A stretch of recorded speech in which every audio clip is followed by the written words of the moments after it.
আসবো স্যার? আরে মাস্টারমশাই আসুন আসুন আসুন, নমস্কার, বসুন। সেদিন আপনার ছুটি হয়ে গেল, আমি থাকতে পারিনি। আজকে চেক আপে এসেছিলেন? হ্যাঁ, ডক্টর আমি ব্যানার্জি, চেক আপে এসেছিলাম। ডক্টর ব্যানার্জি কি বলেন, সব ঠিক আছে তো? সব ঠিকঠাক আছে, সবই আপনার জন্য সম্ভব হলো। হ্যাঁ, সেদিন রক্ত না পেলে আমি হয়তো বাঁচতাম না। আর সেই রক্ত আপনার জন্যই জোগাড় করা বা পাওয়া সম্ভব হয়েছে।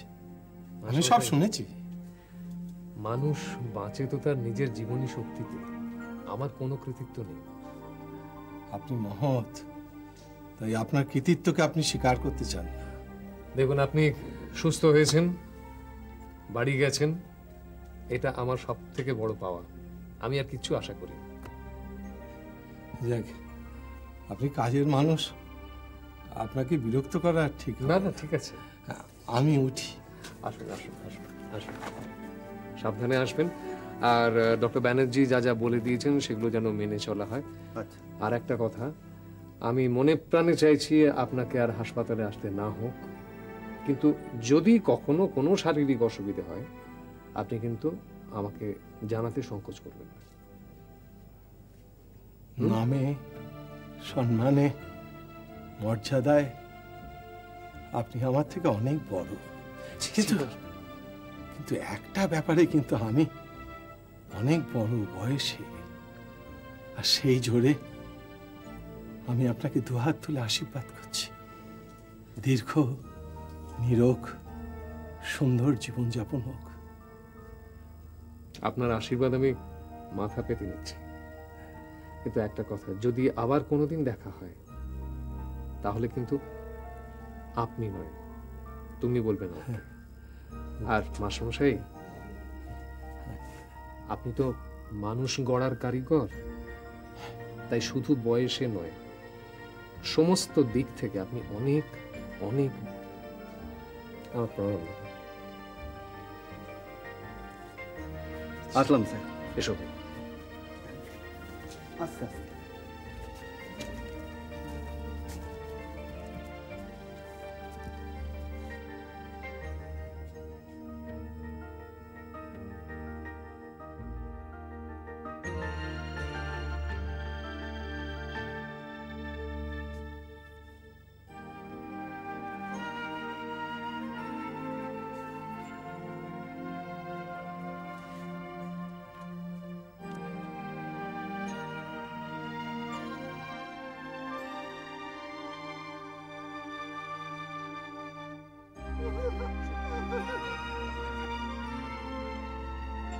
স্যার, বাবার অবস্থা খুব সিরিয়াস, এক্ষুনি রক্তের প্রয়োজন স্যার। চলুন চলুন চলুন চলুন।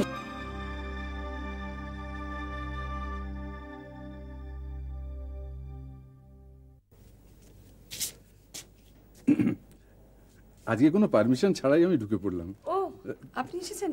বসুন বসুন। তা তুমি কি খুব ব্যস্ত? হ্যাঁ, একটু ওই একটা স্টেটমেন্ট দেখছি। আজই তোমার আসার কথা ছিল।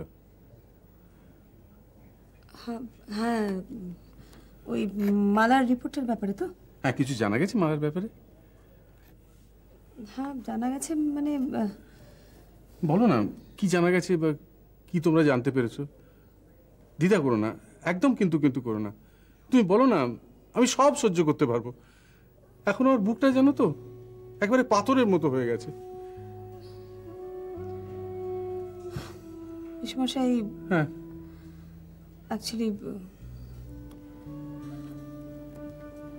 অপারেশন করে মালার কিডনিটা বাদ দিতে হবে। মানে যাকে বলে কিডনি ট্রান্সপ্ল্যান্টেশন। হ্যাঁ, ডাক্তারি ভাষায় অনেকটা, মানে সে তো অনেক খরচ সাপেক্ষ ব্যাপার। আমি জানি, আমি সেই সব কথা ভেবেই তো আপনাকে বলতে এত দ্বিধা করছি। আচ্ছা, শুনেছি একজন নাকি আরেকজনকে তার কিডনি দিতে পারে, ব্যাপারটা সত্যি?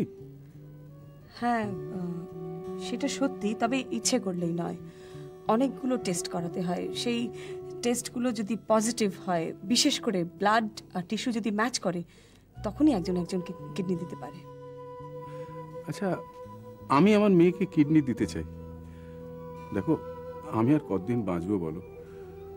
মালা তো আমার শরীরেরই একটা অংশ। আমি যদি একটা অংশ ওকে দিয়ে যেতে পারি তাহলে আমার কোনো আর আক্ষেপ থাকবে না। ঠিক আছে, সেটা ভালো কথা, কিন্তু আমরা ঠিক আছে, আমরা ভেবে দেখি একটু ব্যাপারটা নিয়ে কি করা যায়। তো একটু তাড়াতাড়ি ভেবে ডিসিশনটা নাও না। আমার ছেলে বিজয় জানিয়ে দিয়েছে যে ও আর ওর বোনের চিকিৎসার ব্যয়ভার বহন করতে পারবে না। তো আমি তো আর পয়সা দিয়ে কিডনি কিনতে পারবো না। আমি যেটা পারি তা হলো আমি আমার নিজের কিডনিটা ওকে দিয়ে যেতে পারি। ঠিক আছে মেশামশাই, আপনি এত ব্যস্ত হবেন না। আমি দেখছি, আমি সব টেস্টগুলো করানোর ব্যবস্থা করছি যত তাড়াতাড়ি সম্ভব। মেশামশাই, আপনাদের জেনারেশনের আপনাদের মতন মানুষ, আপনার মতন বাবা আছে বলেই আমরা সন্তানরা এখনো অতটা অসহায় হয়ে পড়িনি। আপনাদের মতন মানুষের সংখ্যা যত কমে যাবে, পৃথিবীটা ততই বসবাসের অযোগ্য হয়ে উঠবে। তার মানে বাবারা বদলে যাবে? আপনার ছেলে বিজয়কেই দেখুন না, সেও তো একদিন বাবা হবে। তার মনটা কি সেদিন বদলে যাবে?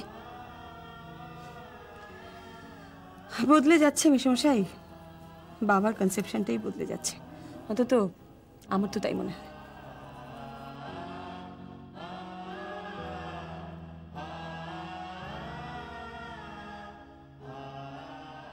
কোথায় কোথায় ঘুরতে যাবো? বকখালি যাবো, আগরপাড়া যাবো, বকখালি যাবো। বাবাকে তো রাজি করাতে হবে, তাই তো? দেখি পুরীও যাবো। আচ্ছা, কি ভাবছো? হ্যাঁ, কি ভাবছো এমন করে? না, ভাবছি একটা দিন শেষ হয়ে যাবে, একটা বিকেল ফুরিয়ে যাবে, যেন একটা মুমূর্ষ রোগীর পাশে বসে থেকে তার আসন্ন মৃত্যুর সাক্ষী হওয়া। জায়গাটা কিন্তু খুব সুন্দর, জানো? আর এই বাংলোটা, ম্যাকলিওর মেডিসিনসের বাংলো। থ্যাংক ইউ এত ভালো জায়গা নিয়ে আসার জন্য। থ্যাংক ইউ না? থ্যাংক ইউ এখন বলছো থ্যাংক ইউ? তখন তো রেগে একদম আগুন হয়ে গিয়েছিল। আমরা কি করে দীঘা নয়, তোমার ঘাটশিলা নয়, এমনকি ডায়মন্ড হারবার নয়, একেবারে ব্যারাকপুর। আমরা তো বুঝতেই পারিনি, যেটাই আমরা বুঝতে পেরেছিলাম বাট যে কলকাতার এত কাছে এখানে সুন্দর জায়গা আছে, আমরা বুঝিনি, তাই না? রিভার সাইড রোডটা কিন্তু খুব সুন্দর, জানো? সত্যি কথা কি বলতে বলো তো, হাইলি রোমান্টিক। এছাড়া ধরো আমরা কোথায় কোথায় যাবো টোটাল? গান্ধীঘাট যাব, মঙ্গল পান্ডে পার্ক আছে সেখানে যাব। তোর সঙ্গে কথা বলতে বলতে আমারও যা হচ্ছে না। আর দেখো শিউলি, এই যে নদী, স্টিমারে করে ওইদিকে গেলেই কিন্তু শ্রীরামপুর। আচ্ছা, তুমি কখনো লক্ষ্য করেছো এই নদীর পাড়ে যখন বসে থাকি আমরা, বা যে কেউ মানুষ যখন বসে থাকে, বোঝাই যায় না যে সময়টা কি করে কেটে যাচ্ছে না? নদীর জল বয়ে যাচ্ছে, তার দিকে তাকিয়ে থাকো, মনে হবে কোনো টেনশন নেই, ভাবনা নেই, চিন্তা নেই, ভীষণ ভালো লাগছে। অথচ বেশিরভাগ মানুষের ধারণা যে বেড়াতে যেতে গেলে দূরে কোথাও যাওয়া উচিত, কিন্তু কাছাকাছির মধ্যে এত সুন্দর জায়গা আছে তার খোঁজই কেউ রাখে না। কিন্তু যাই বল, এখানে এসে কিন্তু আমরা তোমাকে কাছে পেয়েছি। বল, কলকাতায় থাকলে সারাদিন শুধু রুগী নিয়ে থাকা। আচ্ছা শোনো, তুমি সারাদিন কলকাতায় কি করো বলো তো? হয় রুগী নিয়ে থাকো, আর বাড়িতে থাকলে ভাবতে থাকো। কি যে অত ভাবো জানি না, কার কথাও যে ভাবো। বাবা, রুগীর কথা না অন্য কেউ? আবার বলতে বাধ্য হচ্ছে, জেলাসি দাই নেম ইজ ওম্যান। সেই তোমার এক কথা। এই জানো, হ্যাঁ, ডোডাইটা খুব খুশি হয়েছে। কতদিন ধরে ছটফট করছিল বেড়াতে আসবে বলে। ও তোমাকে বলা হয়নি, কালকে ডোডাই কি বলছে বলো তো? কি? আমি ওকে নিয়ে গেছিলাম ওই মার্কেটে, কি যেন মার্কেটটার নাম, সদর বাজার। তো রাস্তা না কতগুলো রাধাচূড়া গাছ ছিল। আমাকে দেখে বলছে যে মামনি আমি ফুলগুলো নেব। আমি বলছি হ্যাঁ নাও। তুলে বলছে এটা কি ফুল? রোজ। আচ্ছা, সব ফুল কি রোজ? তুমি আর ফুল চেনো না? বলছে হ্যাঁ চিনি তো। বল কি চিনিস? লোটাস। আমি এঁকেছি ছবি। আচ্ছা এইটার নাম রাধাচূড়া। বলছে রাধাচূড়া কেন? আচ্ছা যে কৃষ্ণর পাশে তুমি রাধাকে দেখেছো তো? বলছে হ্যাঁ। আচ্ছা রাধা তো এই ফুলটা মাথায় লাগায়, তাই এই ফুলটার নাম রাধাচূড়া। বল। বাহ বাহ বাহ, কি অসাধারণ তোমার বোঝানোর ক্ষমতা। এইটুকুন ছেলেকে আর কি বোঝাবো বলটোটাই। তাও ভালো তুমি রাধাকৃষ্ণের পরকীয়া প্রেমের ঘটনাটা ওকে বোঝাও। তুমি একটা জাতা তো। তবে শিউলি, একটা কথা বলতে আমি বাধ্য হচ্ছি। কি গো? তুমি বোকা হলেও কিন্তু বেশ জানো। তবে রে সরি কি? আমি একটা নতুন ফুল দেখেছি। আবার নতুন ফুল? কি ফুল দেখেছো এবারে? যে ফুলটা কৃষ্ণর মাথায় থাকে, কৃষ্ণ ফুল। কৃষ্ণ ফুল? কৃষ্ণচূড়া? ব্যাস, তাহলে তো রাধাকৃষ্ণের মিলন হয়েই গেল। মিলন মানে কি বাপি? হ্যাঁ, এই মরেছে। মিলন মিলন হচ্ছে মানে মিলন মিলন হচ্ছে মানে কি বলবো, মানে ওই বলো না বন্ধু? হ্যাঁ, ওরা দুজনে ভীষণ ভালো বন্ধু হয়ে গেল। ব্যাস বন্ধু হয়ে গেল একদম। বাঁচালে। আপনি মৃত্তিকাকে বলেছিলেন যে আমার মেয়ের কিডনি দেওয়ার ব্যাপারে একটা কাগজে বিজ্ঞাপন দিতে। হ্যাঁ বলেছিলাম, দেওয়া হয়েছে কি? না, কেন? আসলে আমার আর্থিক দুরবস্থা এমন নয় যে আমি একটা কাগজে বিজ্ঞাপন দিতে পারতাম না। তাহলে? আসলে মানসিকভাবে আমি পারিনি। আমি আপনার কথাটা ঠিক বুঝতে পারছি না। দেখুন, আপনার সঙ্গে কথা বলে আমার মনে হয়েছে যে আপনাকে বোধহয় ব্যাপারটা খুলে বলা যায়। হ্যাঁ বলুন না। দেখুন, আমি আমার মেয়ের জন্য প্র্যাকটিক্যালি কিছুই করতে পারিনি। ছেলেকে ইঞ্জিনিয়ার করতে, স্ত্রীর পেসমেকার বসাতে, আমার ছেলের জন্য বাড়ি করে দিতে না আমার সমস্ত সঞ্চয় ফুরিয়ে গেছে। এখন আমি এগুলো তো একেবারে ব্যক্তিগত কথা, এগুলো আমাকে বলছেন কেন? দেখুন, আমার মনে হয়েছে যে আপনাকে বলা যায়। দেখুন, জীবনে সমব্যথী বলতে আমি খুব একটা কাউকে বিশেষ পাইনি। তাই হ্যাঁ, কি যেন বলছি না? ও হ্যাঁ, দেখুন, আমি প্রাইভেট ফার্মে চাকরি করতাম। পেনশন বলতে আমার কিছু ছিল না। তা মেয়ে গ্র্যাজুয়েট হওয়ার পর আমার মনে হয়েছিল যে ওকে আমি এমএ পড়াই, কিন্তু আমার আর্থিক অসঙ্গতির জন্য আমি পারিনি। তা এখন সময় এসছে মেয়ের জন্য কিছু করার, তাই আমি এই সুযোগ থেকে নিজেকে বঞ্চিত করতে চাই না। কি সুযোগ পেয়েছেন? আপনার পক্ষে টাকা দিয়ে কিডনি কেনা তো... এটাই তো একটা সুযোগ। আমার একটা কিডনি আমি ওকে দিতে চাই। আপনি কিডনি দেবেন? জীবনে কিছু না পেয়ে না আমার মেয়ে সব কিছু মেনে নিয়েছে। এইভাবে ও নিঃশব্দে ওর পিতৃঋণ শোধ করেছে। তো আমারও তো কিছু করার আছে ওর জন্য। তা আমার একটা কিডনি দিয়ে যদি ওর জীবনটা বাঁচে, তাহলে আমি সানন্দে রাজি আছি। মৃত্তিকা সব শুনে বলেছে যে এর কতগুলো ফর্মালিটিস আছে। তো আপনি যদি খুব তাড়াতাড়ি এর ব্যবস্থা করেন, তাহলে আমার কিডনিটা কাজে লাগে। ঠিক আছে, আমি ব্যবস্থা করছি। আর একটা কথা, প্রার্থনা করি যেন আমার স্বাদটা অপূর্ণ না থাকে।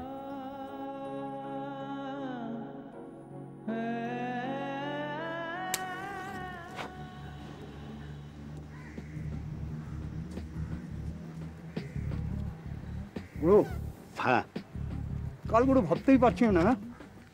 আগামীকাল মাসের 1 তারিখ। তোর ভাবার কি আছে? ভাবে কি আছে? প্রত্যেক মাসেই তো 1 তারিখ থাকে, তোর ভাবার কি আছে? তুমি ইলিংটা কেন ইল করতে পারছো না বলো তো? তুমি ইলিংটা কি ভাষায় কথা বলছিস? তো চাইনিজ ভাষায় কথা বলছিস নাকি? ইলিংটা ইল ফিল ফিল ফিল, মুড খোলে না এগুলো হয়, জানিস তো? পড়াশোনা কম জানলে এটা। এই শোনো, কে বলেছে আমি পড়াশোনা কম জানি? বলো তো, আমি পড়াশোনা কম জানি তোমায় কে বলেছে গো? আমি শোনো, নিপু স্টেশন থেকে না ক্লাস 5 ফেল, বুঝতে পারলে তো? হ্যাঁ, আর এই হাসপাতালে 1 2 3 হ্যাঁ 4 ক্লাস স্টাফ, উচ্চ শিক্ষিত বলেই তো আমি ফিল করছি গুরু। স্টেশনটা কি রে? মানে ও ইনস্টিটিউশন। সাহেবরা ইংরেজিতে কি বলে বলতো? স্টেশন। সাহেবের ভাষা তুই কতটা জানিস আমার চেয়ে সেটা ভালো করে কি আর জানে বল। হ্যাঁ ঠিক আছে, আচ্ছা এটা নয় হলো, কিন্তু তুই কি ইলিংটা ইল করতে পারছিস না এটা বুঝিয়ে দে তো একটু। ইলিংটা ইল করতে মানে ইলিংটা হলেই তুমি ইল করতে পারছো। যেমন সোজা কথাই যে সিগারেটটা দেখছো না, হ্যাঁ। তোমাকে যদি আমি ছ্যাঁকা দিই তাহলে তুমি ইল করতে পারবে। ও ফিল করতে পার মানে ফিল থেকে ফিলিং। কারেক্ট। আচ্ছা আচ্ছা সাহেবরা এটাকে কি বলে বলো? ইলিং। ইলিং তুই অনেক জানিস। আচ্ছা সেটা নয় হলো, কিন্তু এই ন্যাপা কি নিপুণা ন্যাপা কি বলি ন্যাপা স্টেশন সেটা কি? আরে টালিগঞ্জের নাম করা স্কুল গুরু। টালিগঞ্জের নাম করা ও নৃপেন্দ্রনাথ ইনস্টিটিউশন। হ্যাঁ সাহেবরা কি বলে বলো? কি ইংলিশে? সেন্ট ন্যাপা স্টেশন।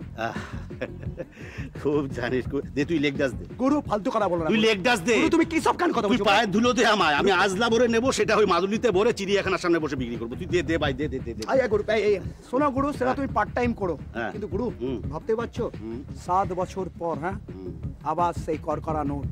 7 বছর পরে আবার সে হাতে মাইনের করকরে নোট। গুরু সেই গাই বাছুর শুদ্ধ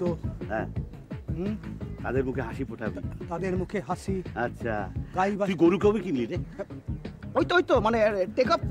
ঠিক ও হরির বউ আর বাচ্চা টেক আপ। ঠিক আছে কিন্তু মানকে আমার কিন্তু চিন্তাটা রয়ে যাচ্ছে বুঝলি, মানে জেনুইন মাইনেটা পাচ্ছি তো।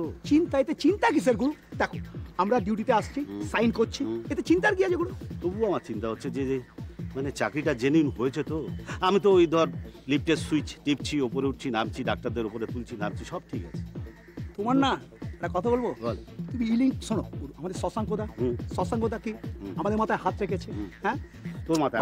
আচ্ছা আমার মাথায় রাখা তোমার মাথায়, এই জন্যই বলছি শোনো, শশাঙ্কদা যখন আছে এতে চিন্তা করার মানে ইল করার কি আছে? আমি তো এটাই বুঝতে পারি না। বলছিস? হ্যাঁ গুরু। চিন্তার কিছু নেই, তাহলে টাকাটা সত্যি কালকে পাবো? জরুর গুরু, মাসের করকরা নোট 7 বছর পর। ওরে বাপ রে বাপ, কি জ্যাম রে ভাই। এসো ওটা খুলে বলো। ঘেমে গেছে, জামাটা খুলে দাও। দেখছি বাবা রাস্তায় যা জ্যাম। যতই বলো শিউলি, বাড়ি কিন্তু বাড়ি, সুইট হোম। তবু আমার ঘুরতেও খুব ভালো লেগেছে, জায়গাটা খুব সুন্দর। জায়গাটা দারুণ ছিল, খুব ভালো ছিল। রীতা কোথায় গেল? এই চা খাবে? হ্যাঁ চা খেতে পারি, খেলে মন্দ হয় না। চা খেয়ে স্নানে যাবো। আচ্ছা চল, তুই ওকে হাত পাটা ধুয়ে দিস। পড়তে বসবি না? তুই এদিকে আয়, আমি দেখছি। কেন বসবি না বল? আয়। কেন পড়তে বসবি না কেন? ছুটি বলে কি লেখাপড়া শিখেও তুলতে হবে নাকি? হ্যাঁ ছুটি। ঠিক আছে, আজকের দিনটা লেখাপড়া করতে হবে না, কাল থেকে কিন্তু আবার 20 সামস ইন আ ডে। শোনো শিউলি, আমি কিন্তু চান করে হসপিটাল যাব। ঠিক আছে যাও, আমার কিন্তু আজকে নাইট আছে। জানি, ও অ্যাকচুয়ালি ফ্লুইডের টেস্টটা আজকে বেরোবে বুঝলে। খুব টেনশনের মধ্যে আছি, আবার যদি কোনো প্রবলেম অ্যারাইজ করে। হ্যাঁ কিন্তু দেখো এই দুদিন কি সুন্দর আমরা সব টেনশন ভুলেছিলাম। কিছু করার নেই শিউলি, কত কোনো অসহায় মানুষের দায়িত্ব আমাদের উপর। ওরা তো আমাদের দিকে তাকিয়ে বসে আছে।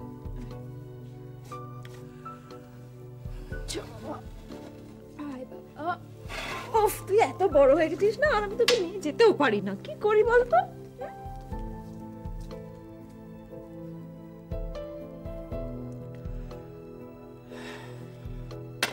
মে I come in? Yes come in. নমস্কার। নমস্কার। আপনি আমায় চিনবেন না, আমি আপনার পেশেন্ট মালার দাদা। কি মালা? মালা মানে? ওই যার কিডনি ট্রান্সপ্লান্ট করার কথা হয়েছে। ও আচ্ছা, মানে আপনি ভুবনবাবুর ছেলে? হ্যাঁ। বসুন বসুন প্লিজ। O thanks. হ্যাঁ বলুন। একটা বিশেষ কারণে আমি আপনার কাছে এসেছি। হ্যাঁ বলুন। আমার বাবা বোধ ঠিক করেছেন তার মেয়েকে কিডনি দেবেন। আপনার বাবার মেয়ে আপনার কে হন? বোন।